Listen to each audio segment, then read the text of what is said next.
Mong Cầm ơi, nếu sợ tiếng từ ly thì hãy về đi cho anh gói tròn thân phần.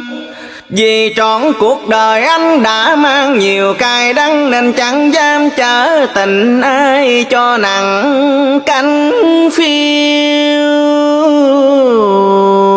bồng.